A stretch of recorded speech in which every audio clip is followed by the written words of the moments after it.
This is a hat trick podcast. Oh, lovely. Welcome to In the News This Week, the podcast from some of the team who've worked on Have I Got News For You? I'm Emerald Paston. I'm Mike Rayment. I'm Queenie Miller. And I'm Jack Harris. We'll be taking you through the big and not so big stories in the news this week when the TV show can't. Think of it like this. If the main show is a third runway at Heathrow, then we're a rail replacement bus service to Luton. Hello. Hello. Hi, everyone. I am back. Thank God. That felt very pointed. Sorry, I didn't mean You said that with chest. I feel sad. We absolutely loved your voice notes, Emerald. They were so good. Oh, did you? Yeah. I feel like so much has changed since I went away. There were no traitors in the final. That was shocking. Well, they ruined it with the seer. I wanted Joe to win the whole time, so... Oh, I think apart from like the first 3 or 4 people who got voted out who were basically intelligent, everyone else I'd leave inside a burning building to save a pig. Wow, this is why we don't cover like entertainment shows on Have I Got News. Who do you think would be the best as a politician? Who do you think would do the best in the traitors? Oh, They're all best traitors. contestant. They're all terrible liars. I think Keir Starmer would be a good traitor just because every time someone accused him of something, he'd just talk endlessly until everyone forgot the point. And that's why I think people would vote him out straight away, because you've got those times in the traitors where they're clearly not a traitor. But they just don't like them. People just think they're a dick, so they just vote them out, so they get annoyed by them. I would enjoy to see people writing Keir's name on a blackboard, because, I mean, I see it like everywhere, that people can't spell his name. You'd have to have someone from Reform as a traitor from the start, because they know how to recruit people, and if the Tories are in the pool of other faithfuls, that's happened already. I think Liz Truss would be very good, because she has this, like, insane belief in herself. It would be a huge move to recruit Liz Truss. I think she'd be a Linda, though. I think she'd be like, oh my God, I'm so surprised. I think literally in the first round table, Claudia would go, traitors, and Liz would go, yes. Yeah. And she'd be found out. I think give it a couple more series and Liz Truss will be on that show. It's her last resort, I think. John Bercow was on the US one, wasn't he? So, yeah. Maybe Ed Davey. Ed Davey would be good because everyone thinks, oh, he's just this harmless buffoon. And then everyone forgets that he was like really involved in the post office and thought it was a good idea for China to build our infrastructure. He's got like a real mean streak about him. He's doing a TikTok dance, but actually secretly he's just murdering faithful. I love the direction this has gone this week. I mean, can you imagine like doing the main show and being like, we're just going to talk about traitors for now? It would not happen.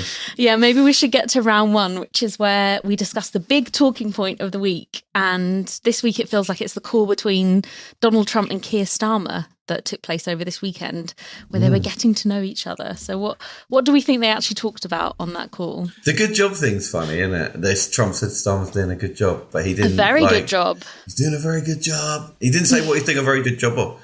Because the only thing that's actually improved under Labour is Nigel Farage's poll numbers. So, but he literally said, Starmer's a very good person and they have a very good relationship. He very goodly said. Trump's most deranged take yet, I think. I guess you have covered quite a few like special relationships over the years, right? Between prime ministers and presidents. I always feel like they have like a rom-com element to them, all of them. Yeah, sort of rom-com, but one side's really desperate. Yes. There's like a really tragic rom-com element to it. I think it was in September when Keir Starmer visited Trump, and apparently they looked out over the Manhattan skyline and Trump dimmed the lights so that he could see it better. And it's very, it's like courting each other. Yeah, and then he grabbed him by the, I went, oh, sorry, no, muscle memory. Sorry. And then like this bed came out the wall and he had to put that back in. Oh my God. I wouldn't want to be anywhere dim with Trump. No. I saw that Starmer tweeted in 2019 that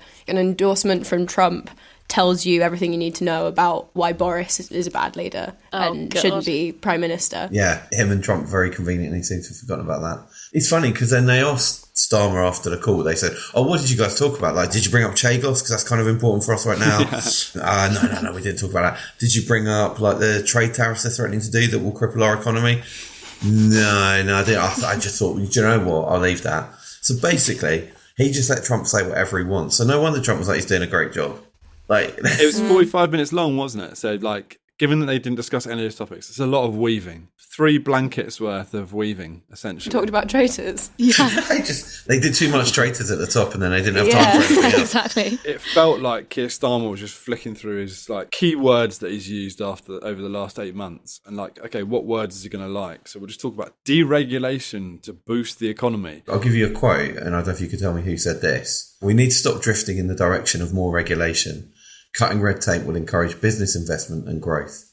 Do you know who said that? I think Boris Johnson. Rachel Reeves. It was Liz Truss, because when she was Prime Minister, a lot of people have started pointing out that this whole cut regulation, cut red tape, have growth without raising taxes. Yeah. It was very much Liz Truss's thing. So That's I crazy. think maybe the fact that Labour have just been repeating everything she said for the last 2 years, it's like... Yeah, it's got embedded in their brain. Yeah, like Inception, and now they're just taking it on. So a lot of people are pointing out, it's all very well saying these things, but the reality is when the last Prime Minister actually tried to do that, ended up tanking the economy. Yeah. One of the ridiculous things that I saw Keir Starmer was saying, he said he wants to override the whims of NIMBYs, which it sounds like a Lord of the Rings character. I can't take it seriously. Whoa. Is that a lord? Yeah, maybe one of the ring race. But I was talking about a House of Lords lord, not like a Lord of the Rings. But I was going down that route. I was already writing the law in my head.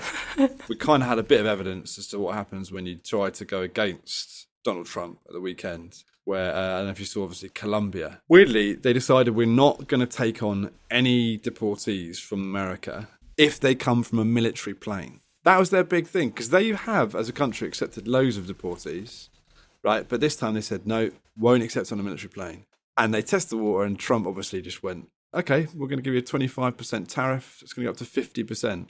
And it's sort of like instantly testing the water of what's going to happen. So I think all other countries are now like, okay, we've kind of seen where this can go. I think Colombia did the right thing. It's like, you're either going to agree to it or you're going to see how far he pushes it. What I quite enjoy, I don't think you're going to get it with Keir Starmer, is when it happened, the Colombian president posted on Twitter, "You will kill me, but I will survive in my people. We are peoples of the wind, the mountains, the Caribbean Sea, and of freedom." Wow. And then they walked that back and obviously accepted the deportees. But I just can't imagine Keir Starmer posting anything like that. Isn't that lyrics to Hotel California? I'm sure it is. That's a great quote. So it obviously all escalated, went massively, very passionate either side. Trump tweeted a picture of himself dressed as what looked like a Bugsy Malone character. Like a kind of gangster style 1920s. And it had a sign behind him. It was AI generated, which read FAFO. Fuck around and find out. Oh my God. Nice. Which, to be honest, that as a phrase feels more appropriate for a second Trump presidential term, doesn't it? I got to say, I'm like kind of like, given like we're sort of like in endless political deadlock, there is a bit that you go, he's just getting stuff done, isn't he? Oh my God, no one has ever thought that. Love it. I do. No one has ever thought that. But he is. You can say, like, you can disagree with what he's doing. If you were on the other side, on the other side, you would be absolutely over the moon the fact he's getting stuff done. Maybe not the actual policies, but the vibe of what he's doing. You could take the whole fuck just around kind of and like find out. a crypto-fascist vibe. No, but listen, Hitler got stuff done quickly as well. Oh my yeah, God. no, this is what I worried this argument would turn into. No, but genuinely, I think it is interesting because their kind of thing of like people not engaging with politics or not finding politicians actually following up on what they're going to say they do is a thing where you can kind of say, well, that's probably why half the country voted for Trump. But that's not me giving an excuse for it. It's still absolutely no, but it is an interesting. He posted a picture of himself as like this sort of Al Capone with a fuck around and find out who's the president of America. Also, I love it was probably Bugsy Malone because that's probably how he learnt about the Prohibition era history. Someone made him sit down and watch like Bugsy Malone. I mean, going back to the call though, obviously, like we talked, I think, a couple of weeks ago about the fact that like the AI plan got completely wiped out by Tulip Sadiq resigning and all this sort of stuff. And then again, similarly, they've got this big growth plan, but it's been completely sidelined by this whole Heathrow expansion chat. So like, again, that's all they keep on talking about. And they're not going to announce it yet, but they might announce it. So this is, of course, the controversial third runway at Heathrow they're talking about building, which has been rumbling on for years and years and years. And Labour and the Tories have both taken political opportunity to be against it and for it. And now Rachel Reeves is saying it's going to help growth, which I don't know how, even to the point where she said it's going to mean cleaner air for London. Even though Department of Transport report in 2017 said a third runway at Heathrow would actually decrease air quality.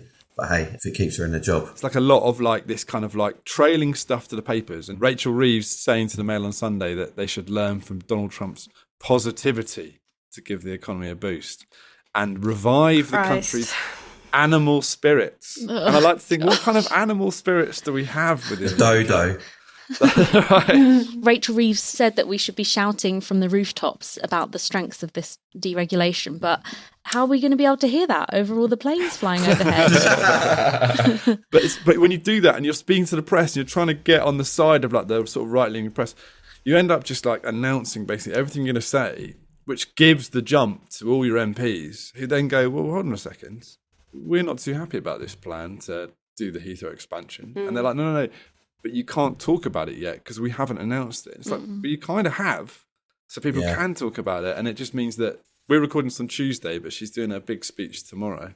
She may or may not talk about the expansion of Heathrow. I think it's a tactic we've seen a lot from the Tories in the last few years when they were in government and Labour have taken on. So it's obviously just across the political spectrum, but it's a way of like road testing your ideas. So you can say stuff like, yeah, we're going to give every under 16 a badger.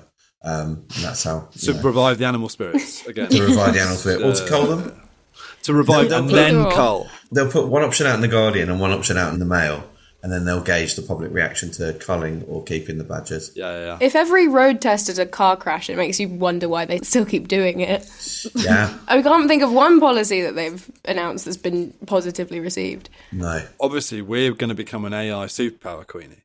And we've got no competition whatsoever coming our way. The problem with our AI is we're using Chinese and American AI to ask them how to make an AI. I think that's basically... Yeah, DeepSeek will be very helpful for us in becoming an AI superpower. So DeepSeek, that's the new AI chatbot that's come out of China recently, kind of out of nowhere. No one was expecting it. I've been imagining the Chinese government just kind of giggling and kicking their feet, being like watching all the discourse about, oh, it's going to cost this much to make this AI thing and we're working really hard on it. And they're like sitting there just knowing that they're going to release their DeepSeek, which they made for a lot less money and a lot less resources, apparently. I'm deeply suspicious of them saying they've done it cheaper. Every time China say they do something cheaper, it generally involves a lot of people dying. That is true. I don't know how they've managed to do that with AI, but... You can't tell because it could go the way, right? Because it could also be that world of like, as we saw with the announcement from AI, from Keir Starmer, no one has any idea about how AI works. And you just say stuff like, AI will fill potholes. And they're like, how? And they're like, doesn't matter. It's going to work. And so when you've got all these tech bros in the US saying, yeah, it's going to cost a lot of money.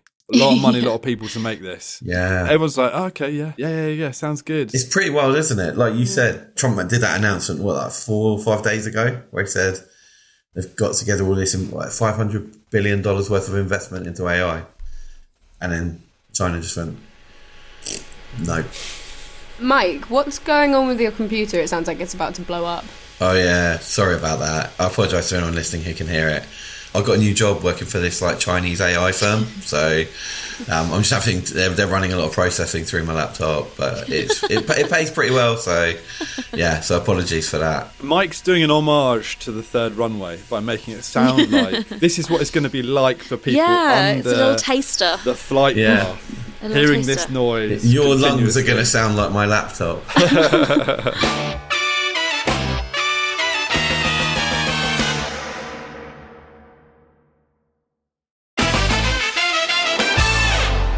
Welcome back to In the News This Week. It's time now for round 2, where I've asked you each to pick a story from the past week that you think would work best for round 2 of the TV show.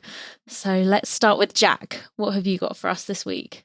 So my story is about some old sick. Oh, wow. In Denmark, they found some 66 million-year-old animal vomit. Basically, it was found by a local fossil hunter who was walking on the beach. And he just thought, oh, this looks interesting. And it's like a bit of chalk. And basically handed it over to these scientists. And they said, yes, you've found some old sick, mate. Are we sure Joe Biden just didn't throw up on a beach? He's been on a visit to Denmark. Yeah. I'd love to know what was in Joe Biden's vomit. I wonder what he's been eating. Twinkies? That sounds like an American thing. I've never seen them out here whilst I've been in America. I've told you I've been in America, haven't I? No. Wait, you're in America? America, yeah. And what did I buy? What was my supermarket the other day? I thought, hash browns, but they're like basically just grated potato. No onion. Nah. Okay. Cool. And so Sprinkle it. Have you gone back to 1945 New York? Why are you buying a bag of They have this thing called Spam. Have you heard of it? Yeah. Oh god. Honestly, and if you get your hands on jam, my god, is that stuff good. But anyway, so the scientists hand over to scientists, and the scientists basically said, yeah. The official quote was, "It's probably from a fish." There we go. But in the sick, they found that this fish had been eating sea lilies, which feels like eating sea lilies is the sort of thing like if someone's had a big night out and they want to make themselves sick to kind of sober up. And it's quite interesting, I think, because they genuinely say it's a massive help to be able to see what things ate. Well, why is it useful? Why is it interesting? Because then you get to see what the food chains are and like what was eating what back in the day. So? Because then Mike, you learn come more on. about. No, listen. The world is ending, but we got to humour Jack. Listen, I've been a teacher and I've had to deal with this shit before. I'll dig down. Because then when you learn about the environment from back, then you can learn about where our environments come from and how we progressed and lots of different things, Mike, that allow to learn more about our Earth and our seas, which you don't know much about. Oh, I love it when you go forward. Mr. Harrod's teacher. What do you call vomit fossils? Other than gross, what's the name for them? They got an actual name. Their official name. Jurassic puke. That was really good. That was good. It's actually regurgitates, Oh. which is also the current term for Labour policies, I think. I looked it up and I was like, 66 million years sounds pretty old though, but it's not For the vomit. oldest. I looked it up. Oh. Oldest vomit is 160 million years old Wow. from a fish-like marine reptile. So I think if you're in the sea, you're just getting sick all the time, essentially. Ooh. But what I quite like is actually on the Guinness World Records website, and under the holder of the record, it just says unknown. But I was excited to see it as being like Dave the Fish. Yeah. Do you know what I mean? I saw this story too, and I saw that the guy that found this vomit said that this is the world's most famous piece of puke ever. And I thought probably Donald Trump's hairstylist is going to be suing him for copyright infringement soon. But it's not. They've got the thing that's really famous is the vomit. That's like super. You can sell for loads of money, right? It's called what's it called? Oh, ambergris. Whale vomit. Ambergris. Yeah. Yeah. That goes into perfume, doesn't it? Yeah. Yeah. I'm nodding It's not along bad, like I've right? heard of this. I'm like, yeah, whale vomit. I feel like we've gone way too QI now. I mean, I think I stopped caring after you started explaining why it's important. I'm thinking about which Warhammer model I'm going to paint next. I can't believe that, Mike. Jack, that was an excellent round 2 story. Thank you for that. That was great. Thanks, Emeralds. You sound very sincere, which is nice. Queenie, what's your story, and does it involve any bodily fluids? Oh, wow. What an intro. Potentially. Researchers in Sweden and Oxford, likely pairing, have claimed that footballers are some of the cleverest people in society, ranking in the 90th percentile in cognitive tests. And obviously this comes in stark contrast to the common belief that footballers are dense. Notable incidences such as Jack Grealish struggling to point England out on a map. Wow. He can't find Birmingham, can he? Where he's from? He was asked to point out Birmingham and he was like, wait, is this a map of England? I've got no chance. That was basically... I think what that shows is just, if he's clearly intelligent, our geography is not a real subject and shouldn't be considered a real subject. I can't tell if this is your actual opinion or a bait for Jack. No, genuinely, as a society, we put too much focus on geography. I'm fully with Mike. They just colour in. That's what they do. With the current state of like getting rid of funding for education, please stop doing this. Maybe just educate people about better things than the colour of rocks. This is terrifying. Geography is interesting. Yeah, geography is interesting. I always studied the Gulf of America. Thought that was quite a cool thing to look at when I was a kid in school. What other professions are they looking at then, Queenie? It was a study specifically on footballers and the elite footballers compared to the general population. They found that they have higher cognitive ability. What kind of intelligence is that? I mean, this already shows me up to be stupider than a footballer. Okay, does so that mean? they listed some advanced planning, working memory, flexibility, like cognitive flexibility, and it was also like distinctive personality traits like heightened consciousness and extroversion. Apparently, I just don't believe that a footballer has got any ability to plan anything in advance. A modern footballer just has everything done for them, right? They just have like everything's sorted for them. They have meals made for them. Yeah, I feel like in their life, maybe when they're playing the game, they have to think. This is quite hard, but a lot of them become bankrupt. Oh my God, so dark. Having met footballers and politicians and comedians and general celebrities, I certainly wouldn't put footballers at the bottom of the intelligence pile. No, that's true. I'd put comedians with politicians, to be fair. Yeah. But anyway, Yeah, they're pretty dumb. who's the smartest footballer who's been on the show, do you think? Because we've had Gary Neville host in the last couple of years, Gary Lineker. We got both the Garys. I'd say they're both pretty intelligent. I mean, given that Gary Lineker, when he came on, was already like established as a presenter, so he sort of knew what he was doing, and he was very good. But Gary Neville hadn't really done much in the way of TV at that point, and he was still... He watched the show. Remember we had that meeting, Mike, and he said that he'd watched the show almost from the start, from his playing days, which is quite fun. Yeah. He said to us, I'm more nervous about hosting the show than I was playing in the Champions League final, which he probably says that to everyone, doesn't he? But I was like, oh, this is cool. When he's about to do a Huel advert on the overlap, he's like, I am more nervous right now. And then he also said, we said, just so you know, you are going to get a bit of a hard time about the fact that you're commentating for the Qataris in Qatar. And he said, it's all right, I get quite a hard time off Jamie Carragher every week, so I think I can handle it. And I thought, I don't think you know how different this is going to be. It was funny, Gary Neville getting eviscerated by Ian on the show, but I don't know, it makes sense to me, because I genuinely think like getting an education is no guarantee of cognitive ability. That's what we've learned from politics in the last decade. All I'll say is, if you take Marcus Rashford and Liz Truss, one of them went to Oxford, but I know who I'd rather have in charge of almost anything. So there's your argument. Yeah. Thanks, Queenie. Mike, what is your round 2 story? My story this week concerns famous German pianist Igor Levit, who's announced a special performance he's going to be doing in London this spring. Are we talking about the famous German musician? What's his name? You can't remember what he said. Igor Levit. No, famous being I like as a term that's bandied about like nobody's business. I should have said infamous. Yeah. He's going to be playing a piece of music that's never been performed in front of a live audience. Now, the entire piece is just one sheet of music and a handful of different notes. It's the only piece he's playing. How long do you think the concert is? I'm going to guess it like a tight 12 hours. I was thinking 2 minutes. Oh, wow. It's one page of music. One page of music. I'm going to go 3 hours. It's 16 to 22 hours. Are you the concert joking? will take. They don't know how long it will take yet, because the piece he's playing is called Vexation, and it comes with an instruction at the top that says, repeat this piece 840 times to perform it completely. So that's what he's going to do. So you can get tickets. He's doing it at the South Bank Centre. Are they a little I'm group going to outing? go. Yeah? Yeah. They said a ticket for the whole 22 hours is 100 quid, which actually, That's a bargain. that's pretty... Central London. I'm going to go and bring one of the worst people I know, someone who I really don't like. Jackson, New York, Queenie. Jackson, New York. You're going to have trouble there. Oh, God, yeah. The Times interviewed Mark Ball, who's the artistic director, and he said Igor Levit won't leave the stage during the performance, but will have access to food and drink, while discreet facilities will be provided for when he needs a toilet. Oh my God. How do they do that? You know how your mum puts up a towel when you get changed on the beach? Still, They're Jack. basically going to do that. Still. Yeah, I can't go to the beach over here until my mum comes to visit. So Oh my word, that'd be amazing. They'd bring like a vanity towel. He should call it Tinkling the Ivories in that case. Oh, yes. So the piece itself was written in the 1890s. They can't date it exactly, but it was written by a French composer called Eric Satie. It didn't say he was famous, so unlike the German pianist. But he was well known for writing interesting performance directions onto his music, so hence the performance 840 times.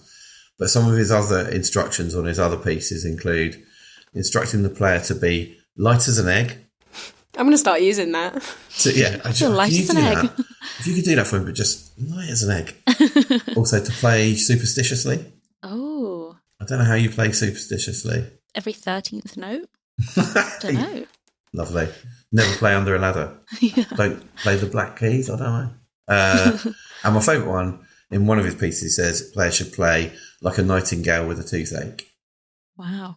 He's got away with words. an obtuse fellow. I believe. That's actually also one of his descriptions. Play like an obtuse fellow. What, with a migraine?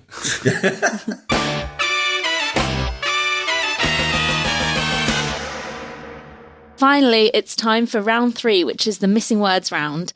I'm going to read out some headlines from the news this week, and you just need to tell me what the missing words are. So first up, we have 9% of the British public cut their blank into dainty triangles. What's the missing word there? Pubic hair.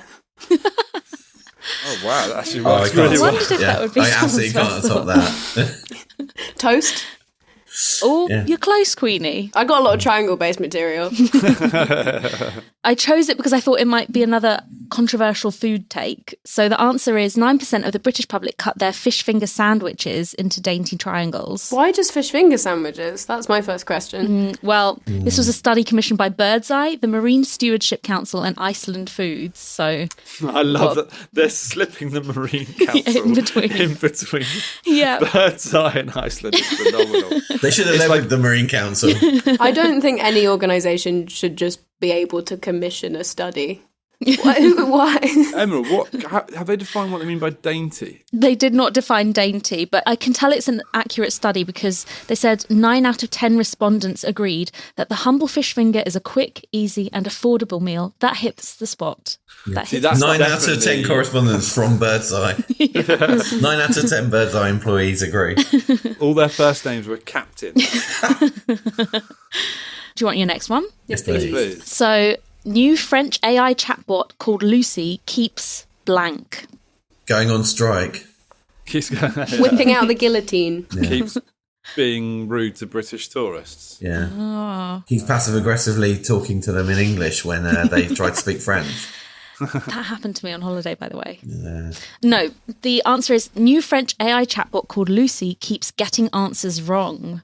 So she's this chatbot that's backed by Macron and lots of public funds, but it is giving people a lot of weird answers. So one person was told that cows' eggs are healthy and nourishing food sources. I love a cow's egg. I know, I mean, maybe cows' eggs are good for us and we just haven't eaten enough. of them. Wow. Oh, yes. My jaw dropped. Yes. Yeah, basically they've shut this chatbot down now. The software firm that made it said that they got carried away by their own enthusiasm. Oh, wow. They basically just paid an intern to sit there and actually answer questions. Famous French enthusiasm. One more. Yeah. Blank could cure your insomnia. What do you think that is? Sleeping.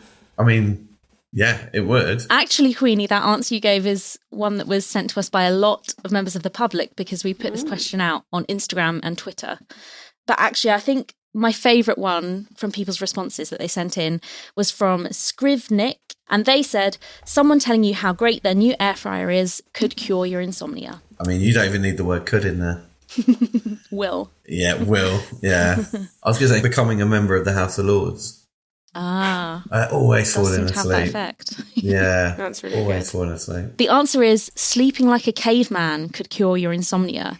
And this is the key takeaway from a book called How to Sleep Like a Caveman by a Dutch sleep therapist. But his argument kind of falls down because apparently in the book he says, we actually do not know much about the sleep hygiene practices of ancient dwellers. So his whole book is about how you should sleep like them, but he says we don't actually know much about how they sleep. So he's saying we should all go sleep in caves, but he won't say why. No, there's no evidence why we should. Welcome to 2025.